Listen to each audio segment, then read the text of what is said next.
Hey, good morning, everybody, and welcome to our ControlFLASH Plus webinar today. At this time, I'd like to turn it over to our presenters, Rob Willing and Thad Bischoff. So good morning, everybody. Thank you for taking your time. And this is going to take roughly about 30 minutes. And so this is ControlFLASH Plus, and we're going to go over the version 4 additions as well. And we'll also cover what ControlFLASH Plus is if you're not familiar with it.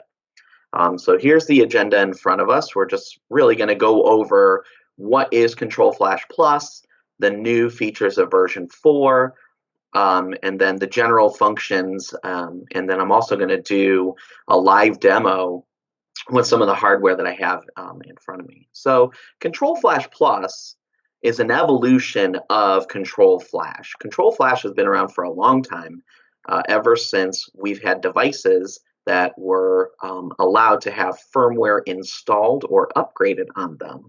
And it utilizes RSLinx Classic as a way to create your driver, connect to the device, and update the firmware on it. What ControlFLASH Plus does is it takes it to a new level. So it's primarily Ethernet based and also USB based. It uses the new FactoryTalk links to configure your driver rather than RSLinx Classic. You get a lot more visibility into the product lifecycle management, so you can see the status of the devices that you're flashing, not only from a run mode standpoint, but also is that part available for sale anymore? And that's really important to know.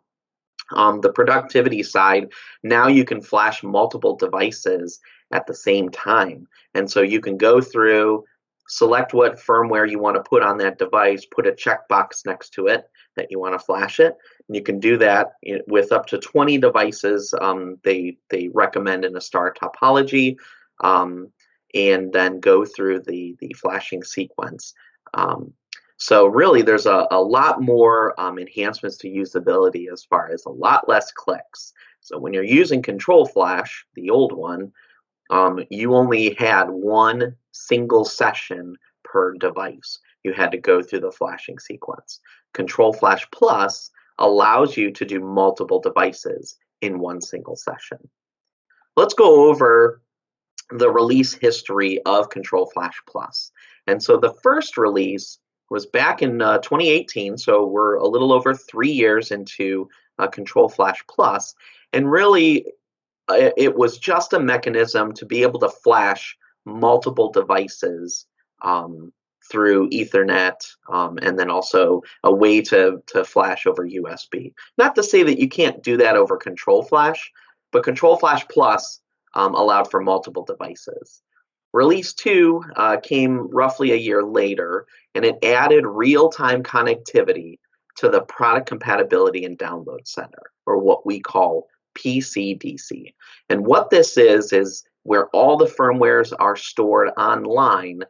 Now ControlFLASH Plus gives you real-time connectivity to that firmware so that you don't have to go and hunt and peck around the website to go find the right firmware for your device. It just knows. So they've continually made additional improvements, and so release 3 had updated the way linear and DLR networks are handled as far as flashing goes. And you have to keep in mind, when you're flashing a device, you don't want to lose connectivity to it. So how do you approach that when you're looking at a linear device or a device level ring where a device needs to be rebooted and it could impact your connectivity to a device further downstream? So it uses a pretty complex algorithm to determine that if the device can be flashed simultaneously or if it will do it in a sequence.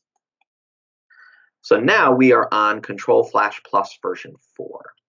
And this is just an overview of what ControlFLASH Plus looks like if you've never seen it before. And then we'll touch on some of the new capabilities.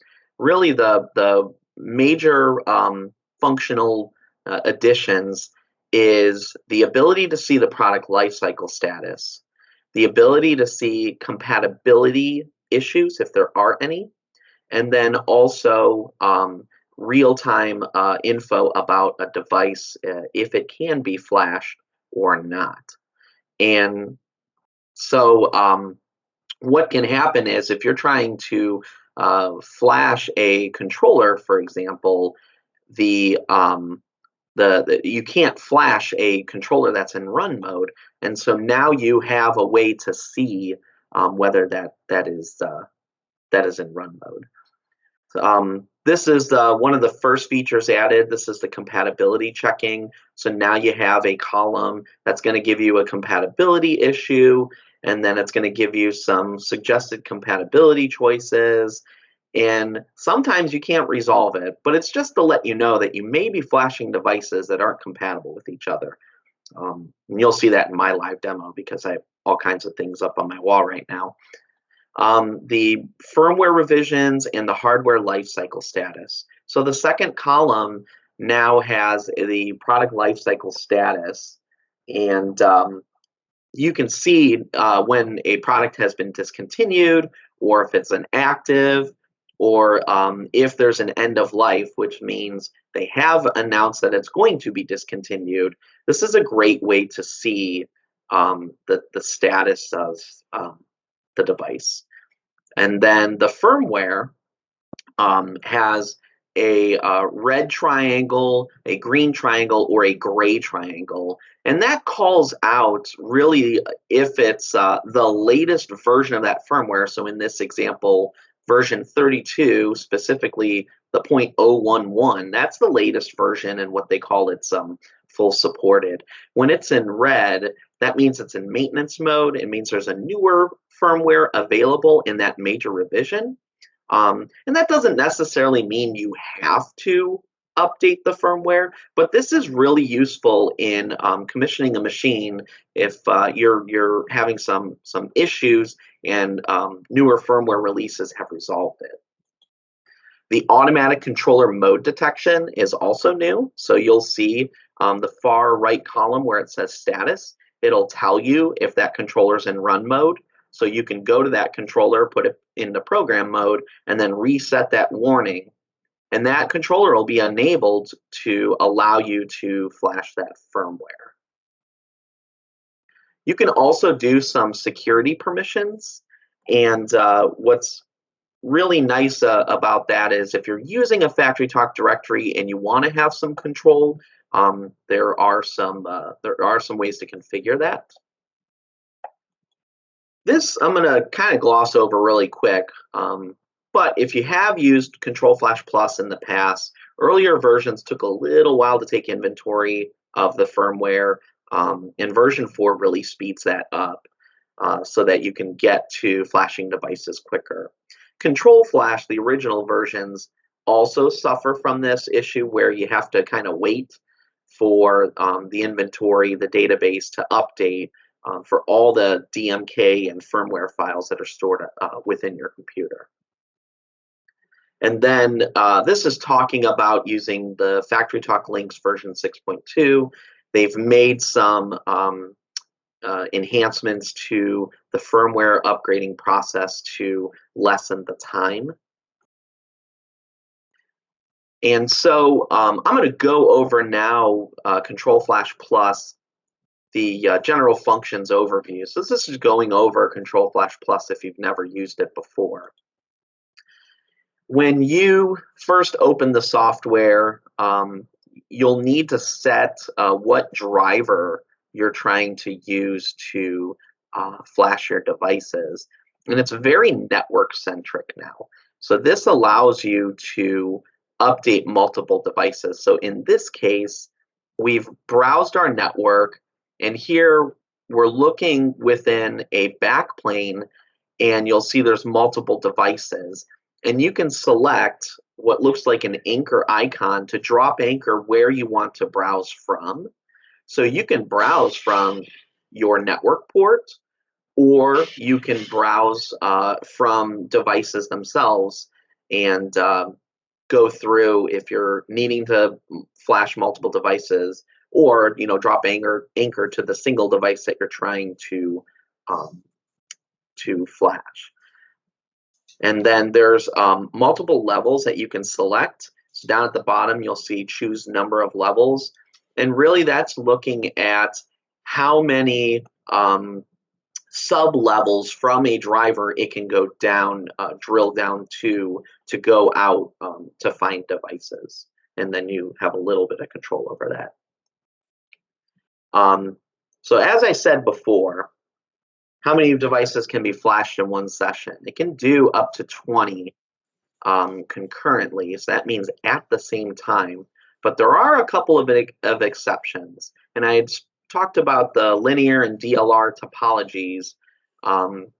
Based on the devices that you're flashing, that may do it one at a time. So that goes with the E300, PowerFlex drives, some of the 1756 network adapters. So you'll see there's ControlNet, DeviceNet, the redundant Ethernet modules, and then anything on Circus as well. So the software will do this for you, but in this case, what you're looking at is you see all of these ones, and so this is looking at level 1 as far as browsing devices, and it could go ahead and determine the correct order to flash everything.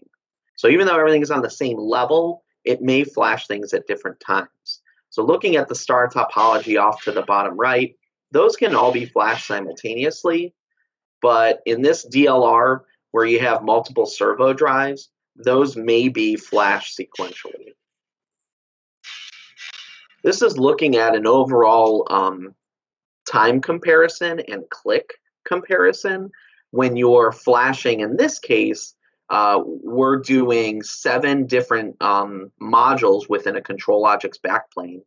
And so in ControlFlash, you had to open up 7 specific sessions individually to flash each module. Whereas in ControlFLASH Plus, you can now open that in one single session, and it'll simultaneously go out and flash all those devices at the same time. So you'll see there's a huge time saver. You're only using about 1/3 of the time, and in this case, 1/8 of the clicks to go through flashing all of these modules on this ControlLogix backplane. There's also a reporting feature. So by default, after flashing is complete, a report is generated. You can view that folder through the settings of ControlFLASH Plus and go view the folder location, and then you can pull up the flash report. So that's great for documenting applications. And then looking at the features between ControlFLASH and ControlFLASH Plus, really what you're going to see is just the ability to do multiple devices. That's really what draws the two apart. ControlFLASH is going to be in what's called maintenance mode. They're still going to allow it to be used, and you can actually run both of these programs on the same computer. So it doesn't interfere with the operation of the other, because ControlFLASH still uses RS-Links Classic, and that may be required for some of the older devices. So I view ControlFLASH as more of a legacy device firmware, and ControlFLASH Plus is great for if you're a system builder and you need to do a machine startups and you want to go ahead and flash all of your devices just so that you're ready to go to load your program and start testing. That's really what ControlFLASH Plus is designed for.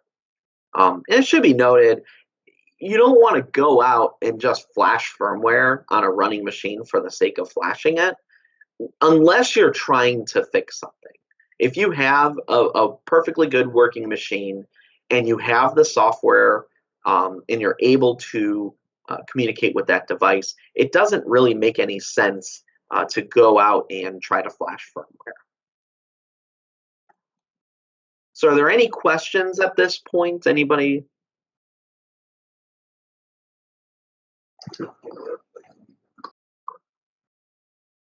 And then I'm not able to see chat. Did anybody chat any questions? Nothing in chat. Okay. All right, so we'll do a quick summary of just this PowerPoint presentation, and then we can spend some time looking at a live demo. So as I said, ControlFLASH Plus is really there to improve your productivity, firmware management, and a lot better usability when you're flashing multiple devices, or even one device itself. So the ControlFLASH application will still be available in maintenance mode, meaning they will still release updates as needed as newer devices are released. Obviously, there's newer firmware that goes along with it. All right, so thank you for all that. We'll go ahead and switch over to ControlFLASH Plus.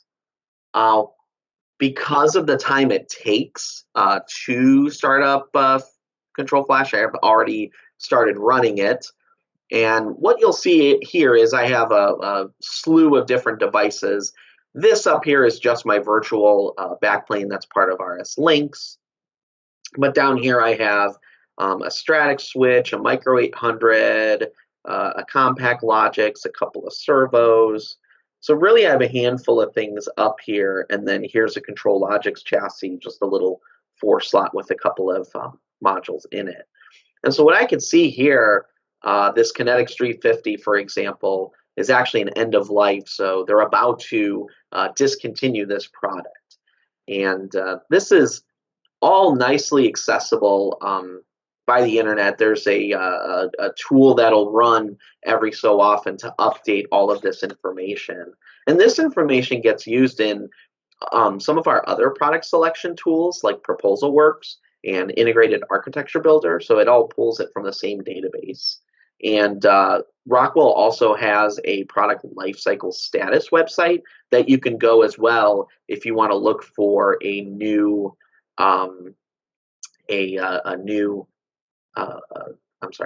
status of a product.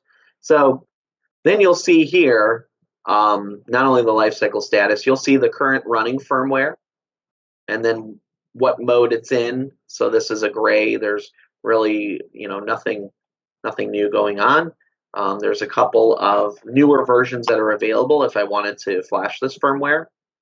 And so really, if you notice, when I go to select the drop-down, you're going to see a lot of these down arrows on my computer. And the reason for that is I only have this version on my computer, and I don't have any of these other versions. And so down here at the bottom, it's hard to see, but there's a yellow dot that says Download Center Available. And to get that connectivity to PC, DC, to get these downloads, it's a good idea to click Sign In. And what this will do is it'll quickly open up Rockwell's web page.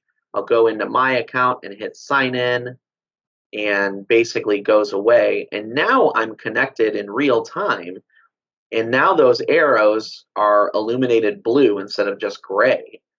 And so the advantage here is if I don't have the right firmware, it will go out and download that firmware for me and then pass it on to the device. Okay. You have a couple of options up here, and I'll show this a little bit more in a second. But over here, you'll see that there's some compatibility info, and in this case, this doesn't have any. And so some of these devices, they haven't updated compatibility info, and others they do. So here, we'll look at my compact Logix that I have here, and I'm not able to flash it right now because it's currently in run mode. And so I'll open up my Studio 5000. I'll go up here and go into program mode. And then go and refresh. And now you'll see that I'm allowed to flash this firmware if I wanted to. Currently has 33.11. There's a newer version, sub-level, that's 0.012 that I could flash if I wanted to. And when I select that, this box is checked, which will tell me that I want to flash this device. And then you'll see that I have actually a compatibility issue.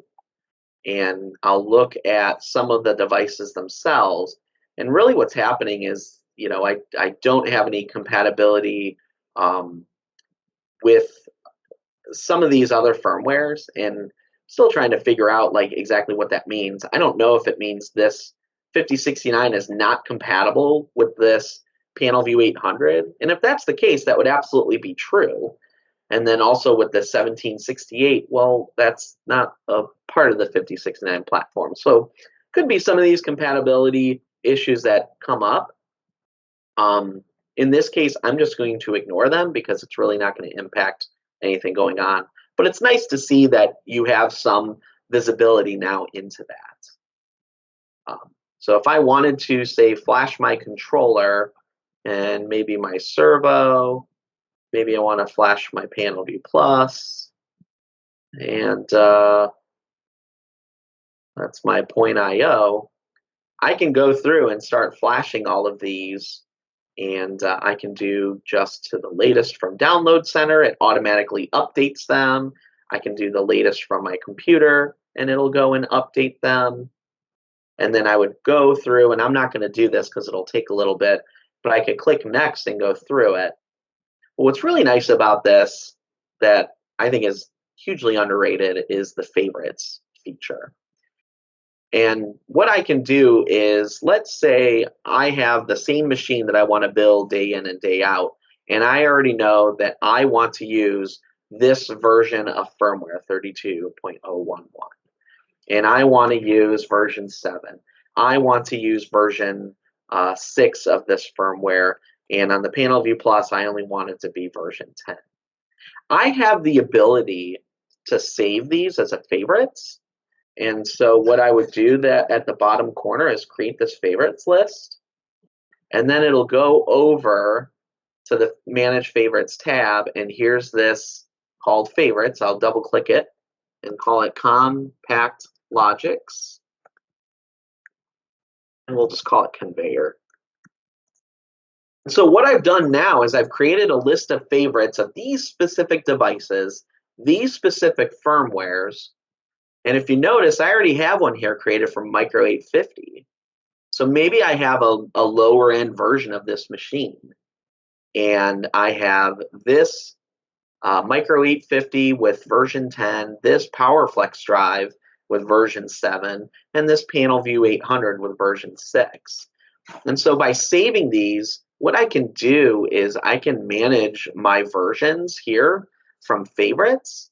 And so when I go to Flash Devices, I can go this Flash 2, and I can do, say, Micro 800 or Micro 850 Conveyor, and it'll select the products. That wasn't a good example. Let's clear everything out. So to clear everything out, you hit this top corner. Well, what I can do is select the Micro 850 Conveyor, and it'll select the devices it finds, and it changes it to the proper firmware that I want. So in this case, I have version 12 running, but I want to flash it down to 12 or 10 because that's what my machine is using. And then I can go through and flash all of those devices simultaneously. And then I can do the same thing with that Compact Logics.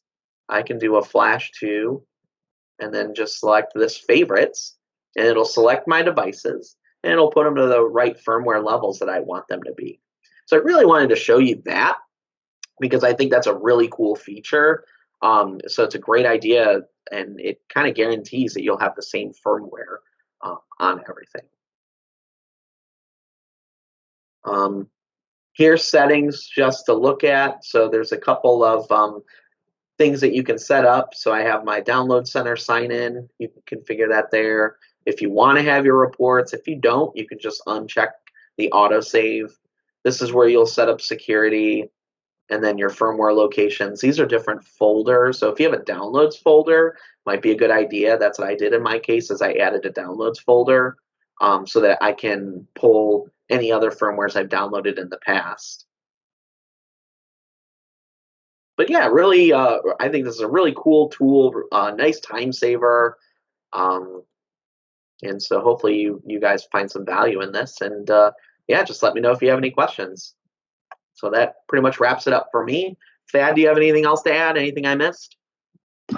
Yeah, the only thing that I would probably suggest is, you know, if I know exactly what I'm going to be doing and what I'm going to be flashing, let's say I've got an L73 processor and I want to flash it to version 20, let's say. Sometimes when you just have a single flash session, sometimes going back to the ControlFLASH, not ControlFLASH Plus, is a little bit faster because I can just click through. Yeah, there might be a little bit more clicks, but the ControlFLASH as a standalone, a single item to flash, sometimes it's faster. You don't get all this information that Rob talked about, but sometimes it's flash when you know exactly what you want and it's a single item. If you're flashing more than one item, ControlFLASH Plus, hands down, is the best way to go. Okay, and as there's so much more information through ControlFLASH Plus. But again, if you have one single thing, you know exactly what you want to do. You're flashing it to version whatever 23. Click, done, and it'll flash it. Just how I go about looking at it. Now, eventually, as Rockwell's probably going to be phasing out ControlFLASH, like Rob mentioned, it's kind of like on maintenance mode that you won't have that ability. But they're also continually making improvements to ControlFLASH Plus, so in the future you may not even have to worry about it. So that's just my thoughts on that. Awesome, thank you. Anybody else have any questions? Paul, I see your question was answered, and yes, any of these devices can go to whatever version they can support. So understand maybe some of the older compact logics may only go up to version 20. So just be aware of that. And yeah, so you can go to whatever version that device supports. Okay, guys. Well, no other questions. Again, I thank you for your time, and I hope you found a lot of value in this, and have a great day.